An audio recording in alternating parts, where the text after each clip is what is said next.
At least one person may be trapped in a debris flow after a landslide this morning in the town of Dodson in the Columbia River Gorge. The situation is so dangerous, authorities have asked everyone in that town to evacuate. Air 12 flew over the Dodson landslide. It's just a few miles east of Multnomah Falls, and take a look at that. The slide has shut down the eastbound lanes of I-84 between Troutdale and Ainsworth State Park. Fox 12's Marilyn Deutsch joins us from Troutdale. Authorities say the woman who is missing may be trapped in a mud flow. She was apparently driving her car at the time. First responders used thermal imaging cameras to try to locate heat sources, but were unable to do so. And authorities say the earth is just too unstable to do a physical search for the woman and her car.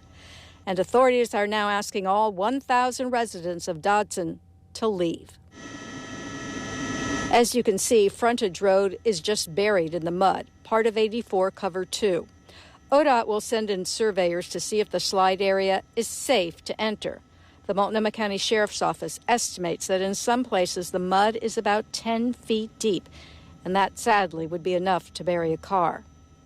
Just as Air 12 gives us this view, ODOT wants to make its own aerial assessment of the terrain. If there's a tremendous amount of water still waiting to come down, we're going to have to be very careful. After days of rain, the soil is completely saturated.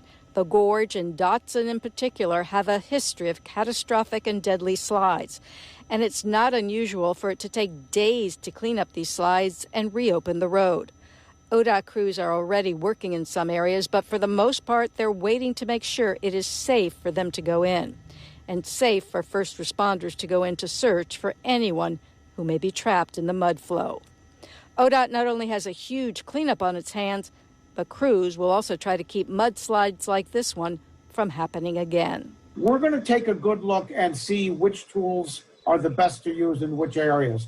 We've got a lot of different devices that we can do. These include containment fences. These include netting that we can put up there. There's a lot of different things that we can do depending on the problem. That's what's being assessed right now. There is no timetable when the eastbound lanes on I-84 between Troutdale and Ainsworth State Park will reopen. In Troutdale, Marilyn Deutsch, Fox 12 Oregon.